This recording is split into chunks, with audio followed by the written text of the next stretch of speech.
Welcome back to the channel, everybody. This is Chris's Collectible Corner, and for those of you who are new, thank you for coming through to tune in for this review. And today we're taking a look at the HOOM / Marbles / Worm Super Saiyan 2 Goku hair sculpt. Sorry for all the different titles and names, but as you know, with these third-party companies, they go by different aliases or different names, and sometimes it's the same company. So every time I search this up, it was either Worm, HOOM, or Marbles. Maybe someone could correct me in the comments below. But before we get into the figure itself, if you wouldn't mind, please like the video and subscribe to the channel. Hit the bell notification to be notified when new reviews are uploaded to the channel.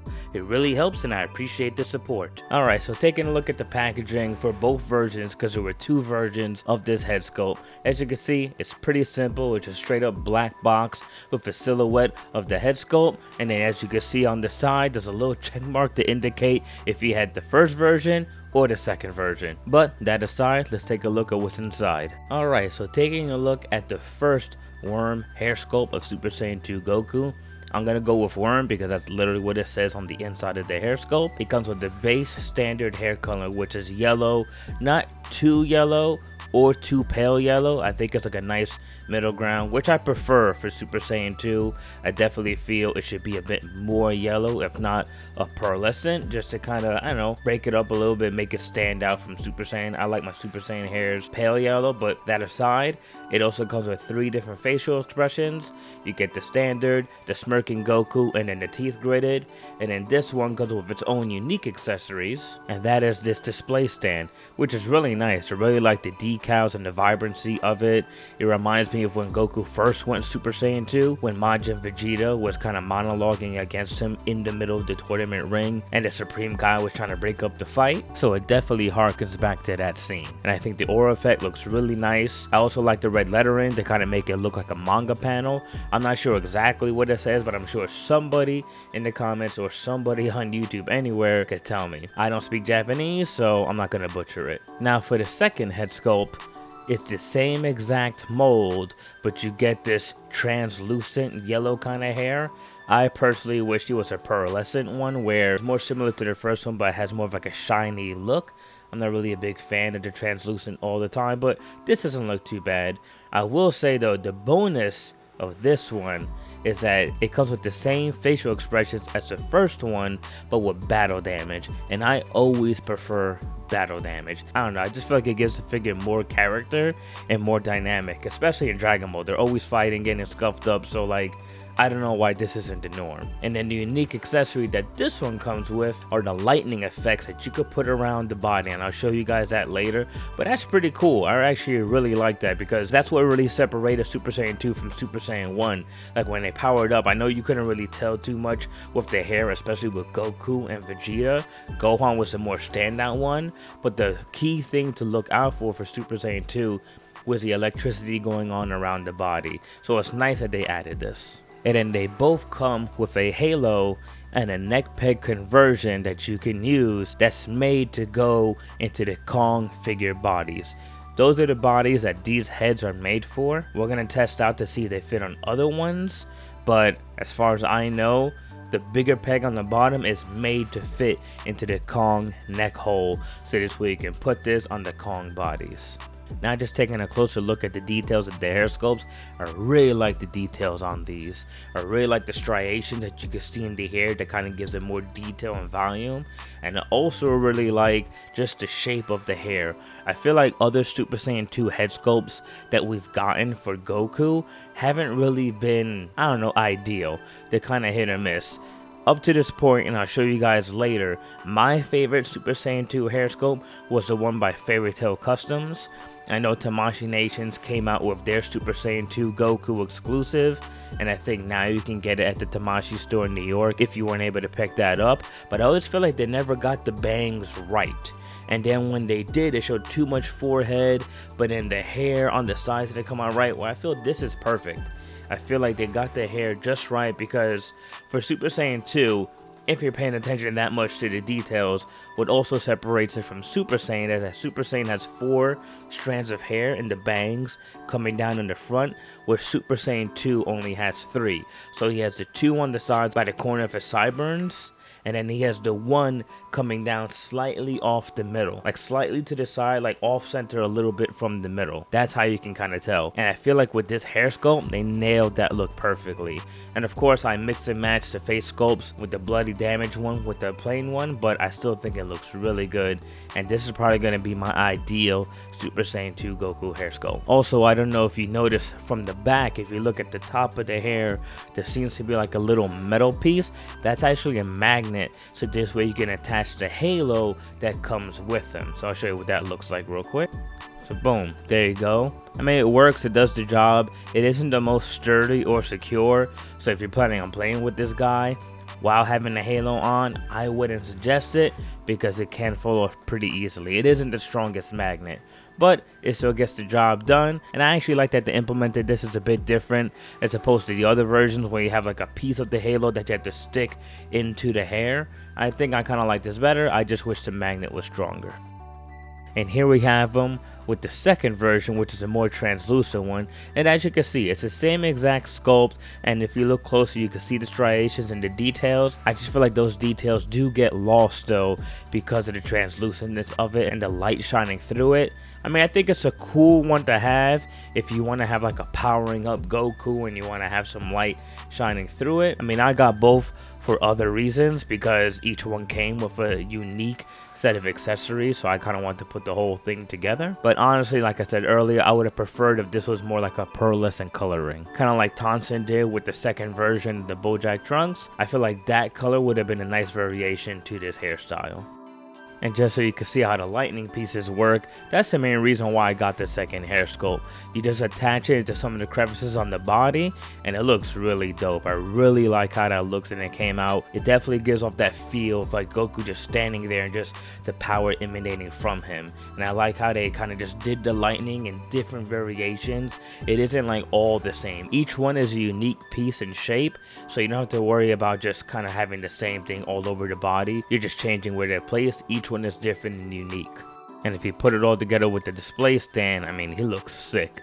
This looks so dope all together with the lightning, the aura effect behind him, the shattered tournament tiles below his feet, as well as the red manga letters like standing out. It really makes this thing pop and I think gives it a nice shelf presence. So yeah, this is the main reason why I got both versions, because the plain one comes with the aura stand and then the second one comes with the lightning effects. So I really feel like you have to get both to complete the whole set. Now comparing to some other Super Saiyan 2 head sculpts that we have, as you can see, we have the SH Figure Arts Super Saiyan 2 Goku, which was a Comic-Con exclusive a couple years back. I believe if you live in New York, you can pick this head sculpt up now at the Tamashii Nation store. That's by Times Square. Then here we have the Demonical Fit Majin Buster, which is pretty much the same mold as a Comic-Con exclusive Super Saiyan 2 head, but the faces are obviously different.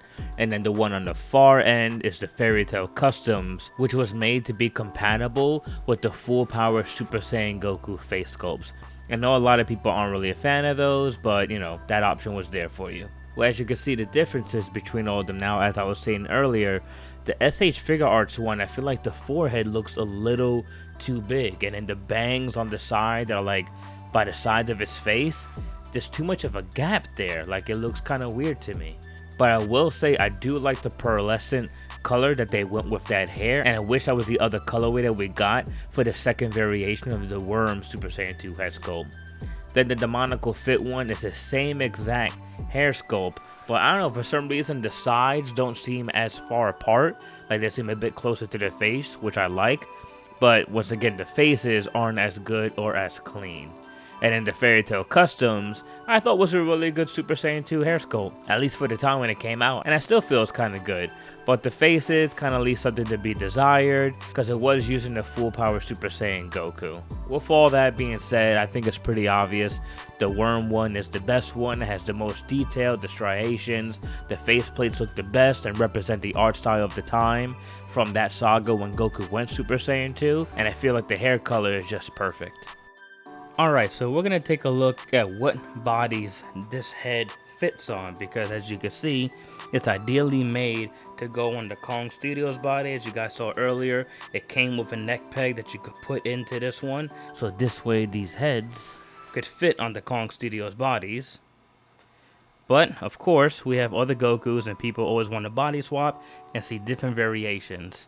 So, here we have the legendary Super Saiyan Goku, we have the Demonical Fit 3.0 base Goku, and we have one 2.0 Saiyan Rays on Earth Goku. Well, not Saiyan Rays on Earth, but the San Diego Comic-Con exclusive. So, we're going to see which bodies this head fits on. So, without further ado, we're going to move this guy to the side.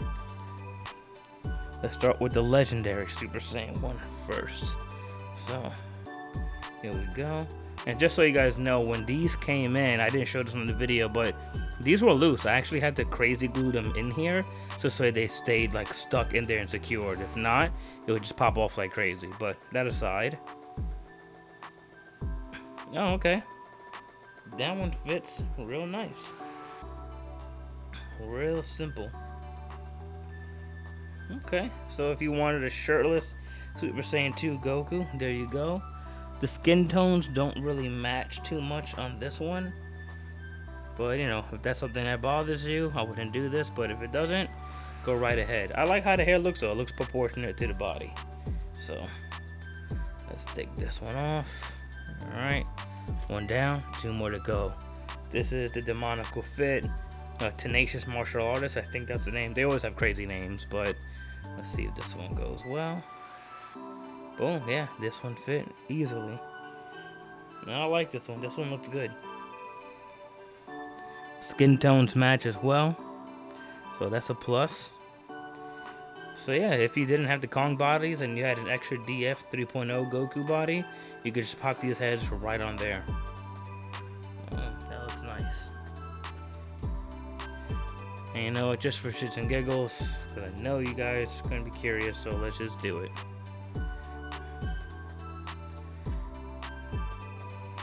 Just to see what it looks like. Yeah. That looks nice. Real nice. Let's pop this head on the other one. That works well, especially since he's all shirtless, so the battle damaged face goes well with this. Alright, and last but not least, the 2.0 Goku. I don't think this is gonna fit, but you know what? I've been wrong before. Oh, okay. It doesn't really fit, as you can see. The head's like wobbly. But I'm sure if you put some blue tack, you can get it to go on there. But, you know, just holding it. It looks alright on his body. I thought the head was going to be too big or look unproportionate, but it actually doesn't look too bad. So yeah, if you want to do that, put some blue tack. You're good to go. Let's see with the translucent hair. Yeah. So yeah, doesn't look too bad, but as you can see, this is made for 3.0. So, ideally it's made for Kong, so we're gonna keep it that way. But yeah, hopefully that satisfies your curiosity. Alright, well that was my review of the Worm Studios Super Saiyan 2 Goku hair sculpt. And overall, I think this is a great head sculpt. If you guys have seen my previous reviews where I talk about third-party stuff and head sculpts, I feel like the right head sculpt can really elevate a figure. Because I feel like Tamashii and these third-party companies have pretty much got it down pat when it comes to the bodies. Some of the faces are hit or miss, and you know, they try to do different styles. So I feel like when you put the right head on the right body, it really elevates the whole figure. That aside, I got mine off of AliExpress. I know these came out a while ago and I had missed that train, so I got lucky and found them. If they're still up, I'll put the link in the description. Both head sculpts, I think together came out to about $90 for both of them, and it was shipping almost like $100. So, you know, is that worth it? It's a bit pricey, I'm not gonna lie, for two different head sculpts, especially to complete the whole set to get the stand with the electricity. But I wanted the whole thing and also be able to showcase it to you guys. But that aside, as you guys know, I usually use the Dragon Radar and the Dragon Balls from a scale from 1 to 7 to rate these things. So using that, I'm gonna give this guy 5. Like I said before, and I'll say it again, the right head sculpt can really elevate a figure. Is it a bit pricey? But as you guys saw early in the video with the comparisons of the other Super Saiyan 2 head sculpts that we have, I think this one beats them all by a long shot. You know, we don't really get a lot of love for Super Saiyan 2 in figure form or in the series. So, you know, when a good head sculpt comes along and really does it justice, for that reason, I had to give it 5 stars. But you guys let me know what you think. Do you think this is the best one? Is there a better one? Is there a head sculpt of Super Saiyan 2 that you prefer? Like I said, all this is personal preference in my opinion, but I'd love to hear your thoughts below. With that said, I hope you guys found this review informative. Make sure you like the video, subscribe to the channel, and hit that bell notification to be notified when new reviews are uploaded to the channel. Thank you for stopping by my corner of the internet, and I'll catch you guys in the next one. Peace.